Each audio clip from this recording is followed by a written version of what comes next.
Let's check in with Arda Zakarian once again, talking about how much people could potentially be reining in when it comes to their spending on Christmas gifts. What are you hearing? Well, this is supposed to be a time of connection, of celebration, of coming together with family. But of course, finances plays a major role in all of this. Of course, there's lots of spending that is going to be done. We have Black Friday, Cyber Monday around the corner. Of course, all of the Christmas shopping as well and holiday shopping. But this new survey is by the insolvency firm Harris and Partners. It shows that most people they spoke with, most Canadians, and they surveyed about more than 1,800 Canadians, are going to have a more modest Christmas this year. 72% are going to be cutting back on their spending.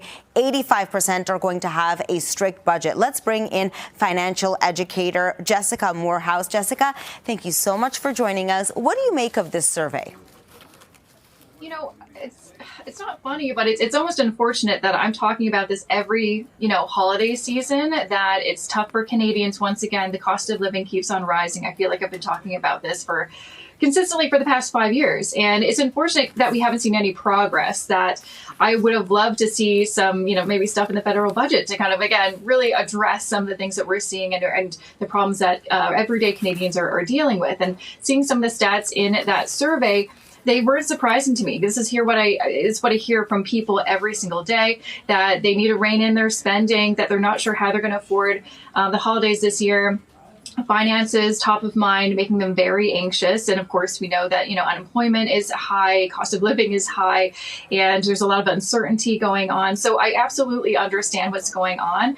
And so I'm kind of here just to try to make people feel a little bit more at ease, and just remind you that you do not have to spend a ton of money to have wonderful memories, have a really great time with your loved ones this holiday season. It's really about kind of getting back to basics and figuring out, okay, what can we do? What can we afford? And really focus on those things. What about when it comes to financial planning? There's many people as well in this survey. The CEO of Harrison Partners says that people just don't have the flexibility to even save, that they're on a month-to-month budget. Mm-hmm. Well, I'd say, for anyone who does feel the pinch, I would say to take a look at your budget once again and really be, line by line mindful of where is your money going, and see, is there anywhere we can cut, even if it's just temporarily, to free up that cash flow to have that savings just until, say, after the new year. Because the worst thing you can do is then put everything on credit, and then you're in this kind of new year financial hangover in January where you have this credit card debt, and then you have to figure out where is the money coming from to pay that off. So if you can see where can we maybe make some adjustments for the time being so we can afford, whether that's just like getting a turkey for Christmas or whatever the case is, what's really important for you, or a few gifts.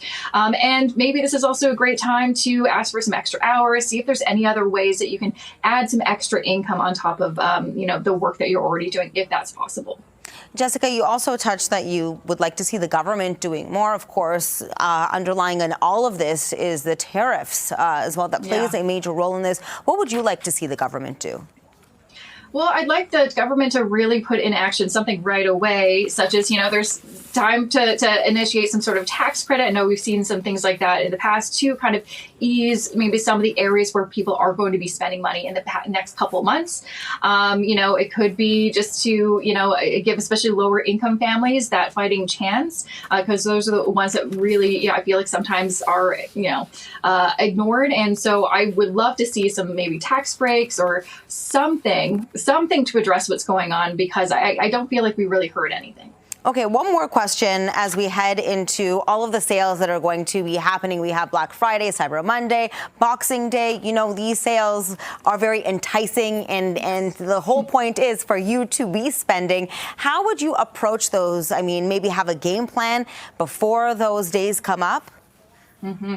Absolutely. If you do intend on shopping during those days, personally, I try to avoid them because it is kind of hard, a slippery slope a little bit, because there's sales everywhere. But if you do intend on going shopping, getting some stuff for the holidays, make a list and have a budget, a cap on how much you can actually afford, whether that's, $100, $200, whatever that case. So what your, cap is. And that's when, once you've reached that limit, then you log out of everything, get off social media so you don't feel enticed. But just also remember, at the end of the day, these sales happen every year, but also throughout the year. It's not the only time you're going to find an appliance for sale. So keep that in mind. If you're like, I just can't afford it this year, that's okay. That's totally okay. You know, you don't probably need anything. And there's a lot of other things that maybe you could do that's a little bit better with your money than shopping on Amazon or something like that. Jessica, thank you so much for this. Appreciate all your advice. Jessica Moorhouse is a financial educator. We're going to send it back to you in studio, Jamie.